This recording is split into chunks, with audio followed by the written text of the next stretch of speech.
MTM Men's Body Measurement. Neck. Place the tape measure at the middle of the neck, 3 cm above the pit and nape of the neck. Measure around with 1 finger allowance. Add 2 cm for normal finished collar and 2.5 to 3 cm for loose finished collar. Chest.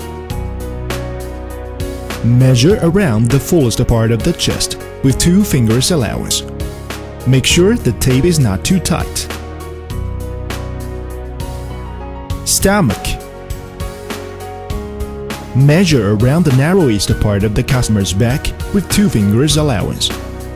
Make sure the tape is parallel all the way around and is not too tight. Waist. Measure around the top of waistband with 2 fingers allowance. You can adjust the measurement slightly based on customer's request. Most customers prefer the measurement to be slightly tighter. Hip. Measure around the fullest part of the hip with 2 fingers allowance. Make sure the tape is not too tight. Thigh.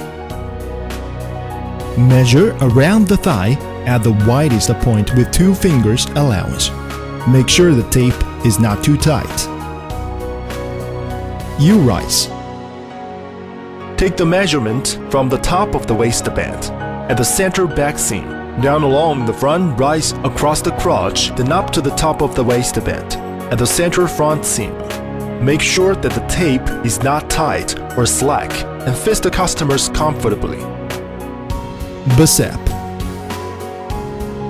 Take measurement around the fullest part of the upper bicep with 1 finger allowance. Wrist. Measure around the wrist. Shoulder. The measurement is taken from the customer's left shoulder point, across the nape to the right shoulder point, then plus 1 cm. Shoulder point.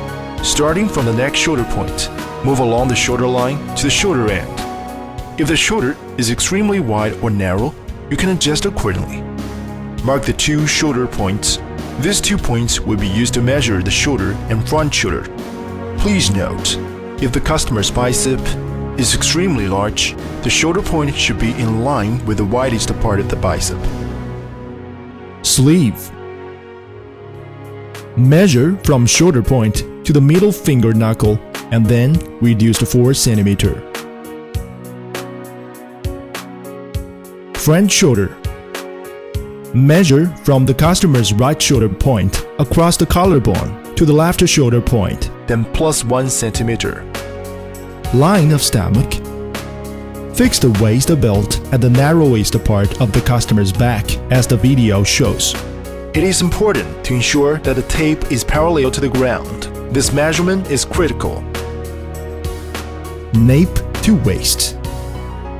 Measure from the nape of the neck vertically down to the line of stomach. Back jacket length. Measure from the nape of neck vertically down to the bottom of the hip. You can adjust according to customer's request. Back waist height. Measure from the central line of stomach vertically down to the top of the waistband. Front waist length. Measure from the neck shoulder point vertically down to the central line of stomach. Front waist height. Measure from the central line of stomach vertically down to the top of waistband. Pant length. Measure from the top of the waistband vertically to the floor and then reduce 2.0 cm for normal and 3.0 cm for short. Special body type. Normal shoulder. The droplet is in A, green area. Slight slope shoulder. The droplet is in B, blue area. Moderate slope shoulder. The droplet is in C, yellow area. Very sloped shoulder. The droplet is in D, red area.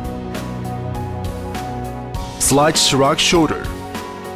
The droplet is in E, blue area. Moderate shrug shoulder. The droplet is in F, yellow area. Very shrug shoulder. The droplet is in G, red area. Portly. The stomach is obviously portly when you view the customer's posture from the side. If the stomach is the same as the one of big belly, judged from the perspective of the difference between chest and waist, but uniform dispersely and not obviously, then it can be defined as normal belly. Normal arm. Relax and drop the arms. If the distance between side seam of thigh and the fingers, middle fingers and ring fingers, within 3 cm from front and back, we call it normal arms. Arm forward.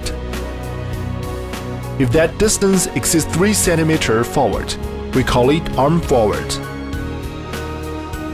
Arm backward. If that distance exceeds 3 cm backward, we call it arm backward. Prominent hip, flat hip, drooping hip. The hip is obviously prominent, flat and drooping when you view from side. Then it can be defined as prominent hip, flat hip, and drooping hip respectively.